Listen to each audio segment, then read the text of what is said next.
Hi guys, সবাইকে good morning. দেখো, এই এখন ট্রেন ঢুকবে। প্রতিদিন সকালে ট্রেনের জার্নি কেমন কঠিনভাবে যাওয়া হয়।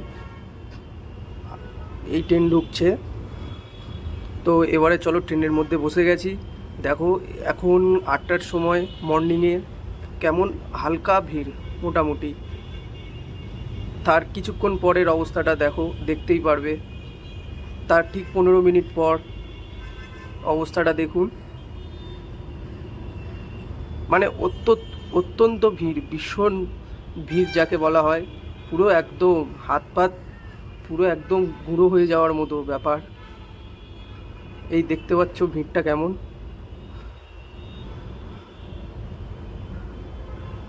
প্রচণ্ড ভিড় একদম। তো ফাইনালি নেমে গেলাম অনেক কষ্টের পরে। উফ, প্রচণ্ড গরম ট্রেনের মধ্যে।